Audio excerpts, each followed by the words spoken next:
thought I wasn't gonna be able to film today, but luckily smart girls have an extra camera battery, so we're good. I feel like every time I film like one of these, like I've just tanned, or maybe that's just been the past 2 times. I promise I'll do something when I'm like not looking orange. Hey guys, what's up? It's Abigail. Welcome back to another video essay. If you don't know me, my name is Abigail Gracie. I do a lot of different content, mostly vlogs, sometimes beauty, or performing arts, but I'm dipping my toes into the video essay world. We're gonna be doing a video on the Sax channels. I haven't seen a lot of people cover it, like besides the people that were actually on the Sax channels. So let's get into it.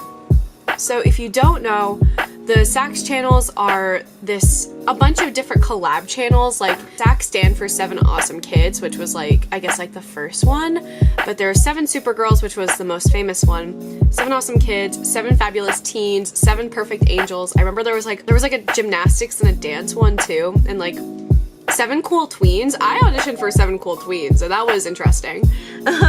So each day of the week, because there are 7 of them, so 7 for each day of the week, there was one kid, usually a girl, assigned for a day of the week, and they would have a theme for every week. Some themes included like buried treasure, like there was like a little kid one, I think, expectation versus reality. There were like different challenges. I remember they did like a 1-arm challenge one time, and like sometimes they'd like let them do like a freestyle. And it was usually kids between, I think it was originally like 10 to 16, but then I remember they extended it to like 10 to 18-year-olds on these channels doing different videos every day. And I remember the most popular one was 7 Supergirls. That one was huge back in the day. I remember they got like millions of views, and no one really knew anything about like how the channels were formed. No one really knew who was running the channels. A lot of people just assumed it was like their parents, because a lot of these kids, they weren't just like, oh, like a bunch of friends like from a school like doing a collab channel. A lot of them were like, there were some like from all over the country, even in other countries. I remember there were like some from Canada, some from the UK. And I remember after a while, I think it was maybe like 2015, 2016, maybe 2017, I don't know, they started doing meetups. So they would fly all the girls in from 7 Supergirls and have them do meet and greets, and you know, they would go to Disney World and like film videos there, and they would like do different meetups. Like I remember there was one in Orlando, there was one in California, there was like, they had them usually in Orlando or California, just like these like meetup trips, and they would all meet up, and then like they would have a meet and greet, and then they like film a bunch of videos. So that was one of the kind of appeals of the channels, that, you know, they were starting to, once they got bigger, they were able to have meet and greets, and so you can meet your favorite creators. So one day, the Sax just stopped posting, which was odd, because I remember there was usually like, they were on it, like they were scheduled, they were ready to go at a certain time every day. Like I knew at 12 o'clock each day there would be a new Sax video, but one day they just kind of stopped posting, and a lot of people didn't know why. And then it was basically radio silent until a man named Ian Rilett was arrested, and when he molested one of the channel members in 2018. And from what the police report said, he had touched her breast and tried to forcibly remove her underwear. And in March 2019, all the channels were officially shut down. So for about a while, no one really knew who it was. No one really knew who this guy Ian was. Very hush-hush. Until July of 2019, Brianna Mate came forward about the abuse that she faced on the channel. She described the story of the channel owner, Ian, making her bind her breasts down for sponsored outfits, which we'll get into in a little bit. I remember her describing like there was like, they were at this hotel and they couldn't leave their rooms, and they could only leave the rooms when they were told, or they were in the shared room that was connected to his room. There was some weird stuff going on this trip. He even manipulated her with money and, you know, using contracts and using fame. That was a big thing too. This man apparently would use a lot of kind of this idea of fame, like you have to be famous, like if you don't do this for me, then you're gonna lose all your sponsorships, you're gonna lose this, you're gonna lose that. He kept this idea of them losing their fame over their heads to the point where he was literally controlling like like, for instance, like, who they were friends with, what they ate, even what they wore on these trips, what they did. So it was a lot of manipulation used, especially with money, and apparently they were paid a lot because, well, they still post about how they're still financially stable because of this channel, which crazy. I remember her also saying that he made her be homeschooled. So I don't really know how much of homeschooling really he kind of pulled the strings for, but you know, this man like manipulated this girl into doing all these things for him so she wouldn't lose this like opportunity to be on the sex channels, because especially if you're on 7 Super Girls, that means you like made it. And a lot of kids wanted to be on these channels, and it was hard to get on these channels. Anyways, so there are some other concerning pieces of information that different members like Kaylin and Emily have kind of came forward about. I remember, shoot, what was the channel? Crap, I like did not write this down, I just remembered this. But there was this channel of, it was like 2 gymnasts and a cheerleader. They were on like 7 Gymnastics Girls, and they were also like, they said some things when the arrest was first made. I remember them saying that they had like a ranking list, and like you needed to like be up the rank, and they kind of just get pitted against each other, these young girls would.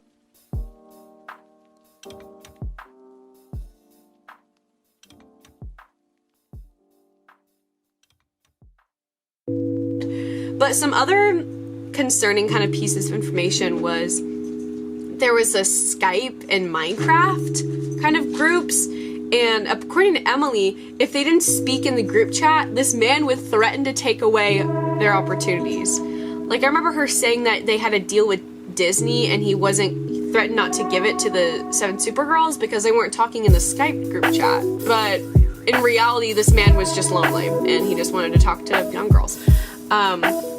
And there were a lot of different rules that these girls had to follow. So for instance, some of them included they couldn't pluck their eyebrows or shave their legs. I remember reading somewhere on like a fun fact page when I was like 12 that if they wore crop tops, they would be paid more.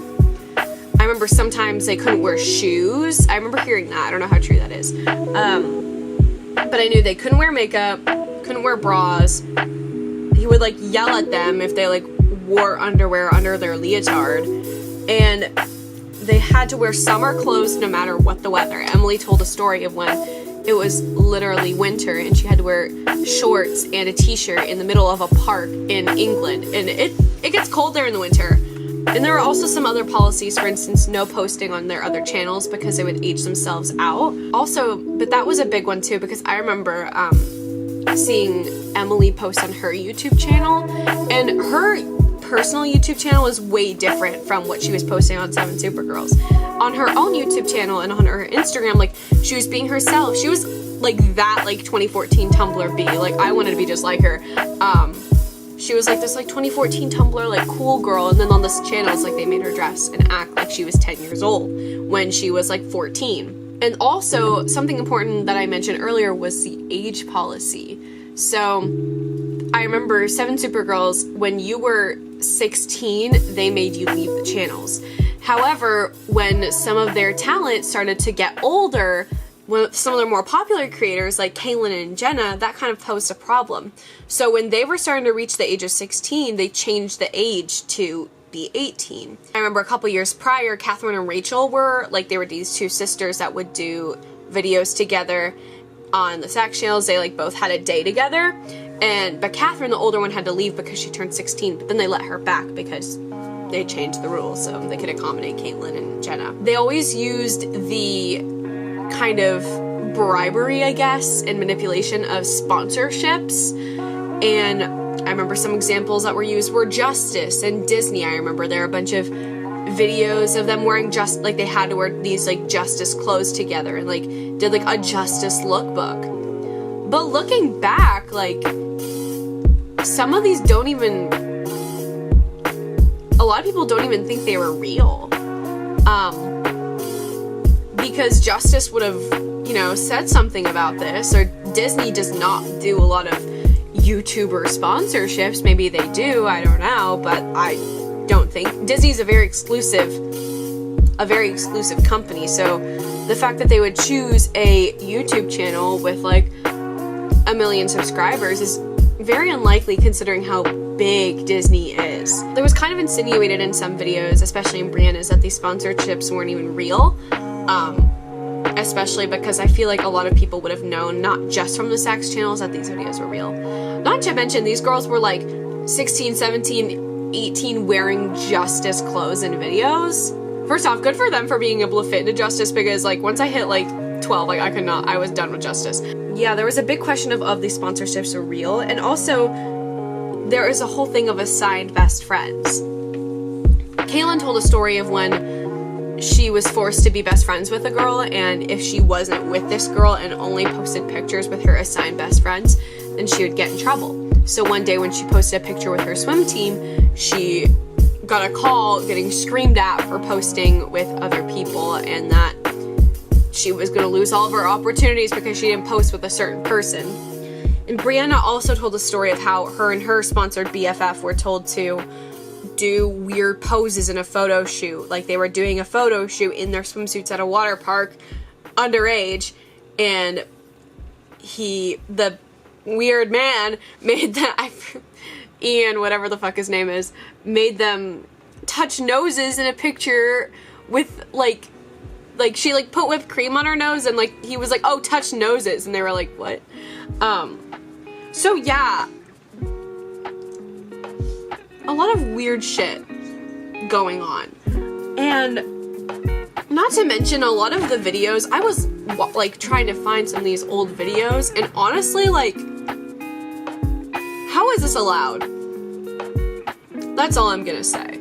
A lot of these different creators are coming forward about what they faced on 7 Supergirls and what they went through on 7 Supergirls and all this stuff, and I think it's very interesting how all these young girls were not only like kind of pitted against each other, but how they were manipulated into keeping these sponsorships and keeping their like, you know, clout on this channel. So yeah, obviously you can tell there was a lot of manipulation and different things going on, and it's really interesting to hear different like kind of theories, I guess, on what people thought the channels were, because a lot of people thought that, oh, it was their parents, or oh, it was this, or oh, it was that. But in reality, it was just young girls who just wanted to make videos and were manipulated by a creepy old man who didn't have any friends. And it's very scary to think about, because the only real viewers, if you look on the statistics, I remember someone seeing, the viewers were either like young kids or old men. So it's very scary to think about what these channels have